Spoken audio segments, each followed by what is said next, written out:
Beyond Infrastructure as a Service. This lecture walks you through the most important services offered by cloud providers beyond the Infrastructure as a Service layers. Sometimes this is called Platform as a Service, indicating that it is intended as a developer platform. The easiest way to remember the difference is that Infrastructure as a Service offers virtual machines and connected services. In order to operate on top of an IaaS platform, you need someone skilled in running an operating system. In other words, you need a system administrator. Platform as a Service, on the other hand, is intended for developers. The main goal of PaaS services is enabling developers to deploy applications without having to manage the operating system of the underlying virtual machine. There is, however, nothing preventing you from mixing Infrastructure as a Service and Platform as a Service services. A typical use case would be using a managed database with virtual machines. This helps smaller teams because operating a database proficiently on a small scale can be an undue burden. This might not seem like a big deal, but consider that databases store data. Every time when data storage is concerned, disaster recovery becomes more complex. If an IaaS team were to operate a database themselves, they would need to regularly test backups and disaster recovery procedures. Managed databases take that complexity away. Similarly, building a redundant database system that can perform an automatic failover requires a high skill level in managing that specific database engine. This skill level may not be available in small teams, or a small team might not want to spend the time on managing a database instead of focusing on their core objective. Application load balancers. Application load balancers provide load balancing capabilities on the layer 7 of the OSI model. In practice, application load balancers support HTTP and HTTPS load balancing. HTTP is a request-response protocol. Typically, connections are short-lived, but longer connections, with WebSockets for example, are also possible. Good application load balancers allow sending traffic to different sets of backends based on the host name, for example example.com, as well as the path for /some/address. Some applications also require that subsequent requests from the same client end up on the same backend. This is called session stickiness and can be achieved in a variety of ways. Less advanced solutions route requests based on the source IP, while more advanced solutions send a so-called cookie to the client and route subsequent requests based on that cookie. Sticky sessions, however, present a problem.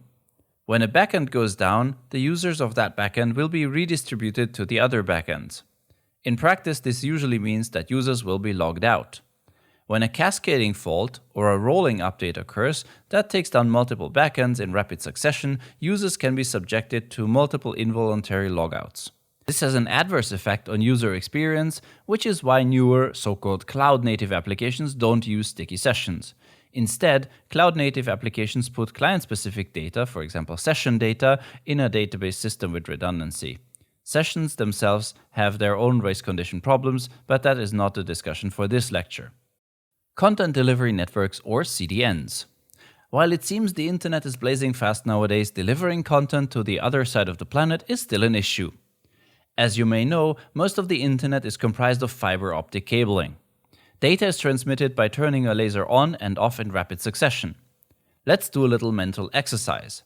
The speed of light is more or less 300,000 meters per second. The circumference of our planet is 40,000 kilometers. A ray of light should be able to round the planet in roughly 0.113 seconds. In other words, any data transmitted should be able to travel around the world in about 100 milliseconds.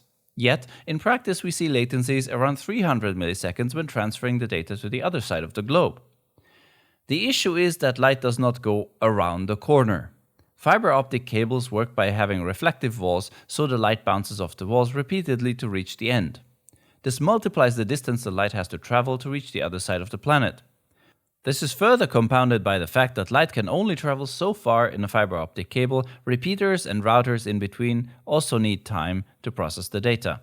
The problem is further worsened by how HTTP works. When a website is loaded, there are several elements that have to wait for each other. The site may reference a style sheet, CSS file, the CSS file may reference an image, and so on. This means several round trips to have to build a whole page. HTTP2 server push attempts to mitigate this. CDNs work around the problem by replicating the content to servers closer to users. When a user requests a certain file, that request first lands on a CDN's edge node. If the CDN has the file in cache, the delivery is very fast. If, however, the CDN does not have the content in cache, the delivery will take longer. In essence, CDNs help with latency issues if the content can be cached. In other words, this helps mostly with static content, but in combination with functions as a service, see below, dynamic content can also be delivered from an edge node to some extent. Did you know? Low latency connections are important not just for delivering content. Stock exchanges benefit from very low latencies. For example, there is a private microwave network between Frankfurt and London that has twice the speed of the public internet. Did you also know? SpaceX is building the Starlink network to provide lower latency connectivity across the globe. Object storage. In the previous lecture, we briefly mentioned object storages. As a reminder, traditional block storage devices and the file systems implemented on top of them have several features you might want to consider advanced. Multiple programs can open the same file in parallel, files can be read or written partially, and locks can be placed on files, preventing other processes from accessing them. Object storages are different. The most popular Amazon S3 protocol offers the ability to up and download, list, and delete files. However, files can only be uploaded as a whole, partial reads and writes are not possible. Consistency is also not guaranteed when multiple programs are accessing the same files in parallel. However, due to the limited feature set, object storages have a few unique abilities not afforded by traditional block storage. They are redundant over multiple servers by design. The loss of a single physical machine does not mean a data loss. The S3 protocol offers the ability to place access control lists on the objects uploaded to the object storage. This allows making files publicly accessible over the web without needing to maintain an extra server. Some object storage implementations offer the ability to keep multiple versions of files. Clients can be prevented from deleting older versions, making versioning an effective data loss prevention mechanism. Some object storage implementations also offer the ability to lock files from being modified in the future. This is especially important when adhering to corporate or government data retention requirements. Cold storage. Some providers offer an extension to their object storage system that puts data in cold storage, for example, on tape. Data can be uploaded directly via API or, in the case of very large amounts of data, shipped to the provider on hard drives. Did you know? Never underestimate the bandwidth of a truck loaded full of hard drives is an industry saying that kept its validity to this day. Since the data is stored offline, cold, the data retrieval is not as immediate as with the object storage. To retrieve data from a cold storage, you often need to wait several hours until the data becomes available. Therefore, an effective backup strategy to the cloud often involves moving data to the object storage first and only older backups to cold storage. Amazon, for example, allows for automating this process using S3 lifecycle rules. Databases as a service, or DBaaS. As mentioned before, one of the most difficult services to operate are the ones that store state. They are also highly standardized between cloud providers. This makes them an ideal candidate for a company to use PaaS instead of managing everything in-house. Database consistency. When considering which database offering to use, database consistency plays a key role. It is a common occurrence for startups to pick, for example, MongoDB because of its hipness, instead of considering the benefits and drawbacks of this or any other database solution. One of the important aspects of a database is the way they offer consistency. Traditional SQL-style databases often support what's called ACID compliance. This stands for atomicity, consistency, isolation, and durability. Atomicity guarantees that a series of database operations will either occur as a whole or not at all. The practical implementation of atomicity are transactions. Consistency guarantees that if an operation would violate the rules of a database, whatever they may be, the whole transaction is rolled back to a previously known good state. Isolation guarantees that two transactions executing at the same time will not affect each other. While this can be turned on, it is very resource intensive, and database engines often allow for a lower isolation level to increase performance. Durability guarantees that if a user has received a success message, the data is actually stored. This guarantee is not met by most NoSQL databases. In contrast, most NoSQL databases implement BASE. Basic availability guarantees that the database is available most of the time. Soft state allows for the data to be non-consistent. In other words, the database doesn't have to be in sync across all database replicas, and eventual consistency allows for written data to be translated across multiple replicas at a future point in time. This is, of course, the theory. In practice, even base-compliant databases tend to offer some ACID features. For example, MongoDB supports transactions for atomicity, but is still a base system. The above two database types are illustrated by the CAP theorem. The CAP theorem says that out of consistency, availability, and partition tolerance, only two can be chosen at any given time. The trick here is that partition tolerance means that the system can survive when the network is split into two parts. This is not optional, so we can between CP and AP databases. CP databases will guarantee that a database operation will either fail or, if successful, be consistent across all replicas. We will never have a case where a change is not yet translated to a replica and we receive outdated information. This is, in practice, often achieved by quorum. When a network is split in two, only the nodes that can form a majority are able to perform database operations. Nodes that are not able to join the majority cannot perform database operations. AP databases, on the other hand, will always serve database operations but cannot guarantee consistency. The data read might be outdated. Database writes might be lost if the node goes down before it is able to transmit the data to other nodes. There is benefits to both, and the appropriate database type must be chosen for the task at hand. Relational databases or SQL databases. SQL or relational databases, or RDBMS, are one of the more traditional database systems.